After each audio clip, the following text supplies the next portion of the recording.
პარალელურად დღეს განცხადება გაავრცელა შინაგან საქმეთა სამინისტრომაც, რომელიც კიდევ ერთხელ მოუწოდებს მოქალაქეებს ითანამშრომლონ გამოძიებასთან. 2006 წლის 27 სექტემბერს შინაგან საქმეთა სამინისტრომ საზოგადოებას გააცნო საქართველოს ხელისუფლების მიერ მიღებული გადაწყვეტილება, რომლის მიხედვითაც პირი, რომელიც გამოცხადდებოდა შინაგან საქმეთა სამინისტროში და სამართალდამცველებს მიაწვდიდა ინფორმაციას მისი უცხო ქვეყნის სპეცსამსახურებთან კავშირის შესახებ, გათავისუფლდებოდა პასუხისმგებლობისგან.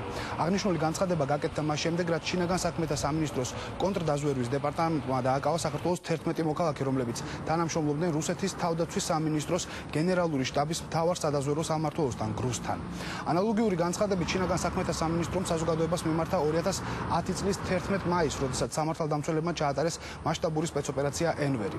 კონტრდაზვერვის დეპარტამენტი აქტიურად განაგრძობს მუშაობას საქართველოში უცხო ქვეყნის ჯაშუშური ქსელის გამოსავლენად და კვლავ მოუწოდებს საქართველოს მოქალაქეებს, რომ თუ პირი, რომელიც დაკავებულია უცხო ქვეყნის სპეცსამსახურებთან ნებაყოფლობით გამოცხადდება კონტრდაზვერვის დეპარტამენტში ან დაუკავშირდება საქართველოს შინაგან საქმეთა სამინისტროს ვებგვერდზე მითითებულ ტელეფონის ნომერზე ან ელექტრონულ პოსტაზე და ითანამშრომლებს შინაგან საქმეთა სამინისტროსთან, გათავისუფლებული იქნება სისხლის სამართლებრივი პასუხისმგებლობისგან. შინაგან საქმეთა სამინისტროს ვებგვერდის მისამართია samagw.police.g, კონტრდაზვერვის დეპარტამენტის ცხელი ხაზის ტელეფონის ნომერია 241 22 11.